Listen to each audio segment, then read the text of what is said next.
All right, let's get right into a story that's a real legal head-scratcher. We're talking about a case where perfectly good, high-quality potatoes suddenly became completely worthless, and the reason why had nothing to do with the potatoes themselves, but everything to do with where they were. This is the incredible case of the unsellable potatoes. So, let me ask you this, and it gets right to the heart of the matter. Can you be financially wiped out by something that never even comes close to you or your property?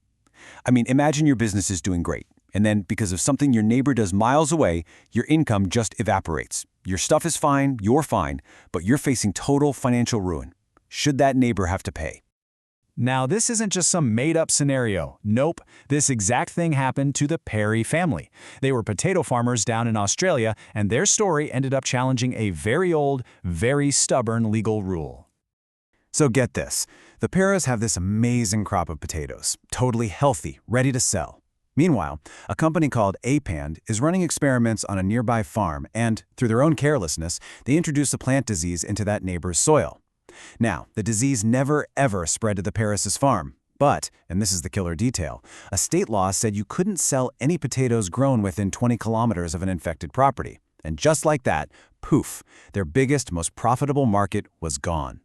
No physical damage to them at all, but the financial hit was absolutely catastrophic.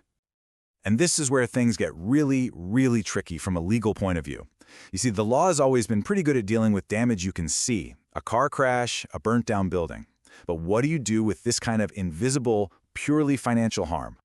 The fancy legal term for it is pure economic loss. It's exactly what it sounds like. You've lost money, but not because you were hurt or because your property was damaged. The key thing to remember here is that something else, somewhere else, caused your financial loss, and that makes it a real puzzle for the courts. Here's a great way to think about it. If a fire burns down your shop, that's a direct loss. It's simple, tragic, and the law knows exactly how to handle it.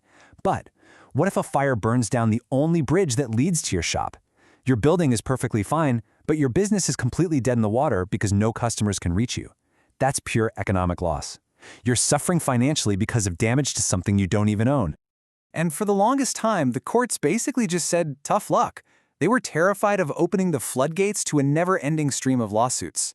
I mean, think about it. If the guy who started the bridge fire is responsible for your shop's lost profits, is he also responsible for your supplier's lost business? And what about the truck driver who lost a shift? Where does it possibly end? This was the giant legal wall that the Perra family was facing. But the Perez didn't back down. Their case, Per v. Apand, went all the way to the High Court of Australia, the highest court in the land. And it forced everyone to take a hard new look at this old rule. The decision they made would become a true landmark. So the whole thing boiled down to this one huge question. Did Apand, the company that negligently started this whole mess, have a legal responsibility, what the law calls a duty of care, to protect the financial well-being of the Perez family, even though they never physically touched their farm? And wow, this one sentence from the court's judgment just says it all. It gets right to the absolute heart of their reasoning.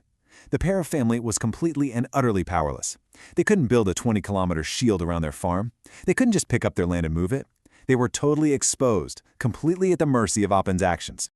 And this idea of powerlessness, this helplessness, led the court to create a whole new way of looking at these cases. It's a framework that's now known as the vulnerability test. So instead of a hard and fast rule that says no money for pure economic loss, the court decided to zoom in and look at the specific relationship between the two parties. They started asking a new question.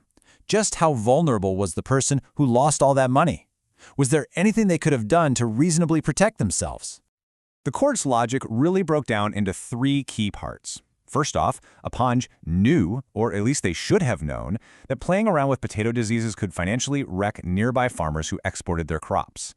Second, the Perras weren't just random people. They were part of a specific, easily identifiable group of people who were at risk. And third, this is the big one, they were completely vulnerable. There was absolutely nothing they could do to stop the financial bleeding. You put those three things together, and that was the key that unlocked the case. Okay, so a family of farmers won a court case about some diseased dirt on a neighbor's property. What's the big deal, right? Well, the ripple effect of this decision was actually enormous. This case literally changed the game. It didn't throw the old rule out completely, but it carved out a really important exception. It established that yes, you can be responsible for someone's purely financial loss, but only in these very specific situations where you knew the risk, they were part of a defined group, and they were completely vulnerable. It's a smart balance between delivering justice and stopping that floodgates problem we talked about earlier. And that leaves us with a pretty big question for our modern, hyper-connected world. Think about it. Supply chain breakdowns, data breaches, a single tweet. One person's mistake can send out financial shockwaves that travel far and wide.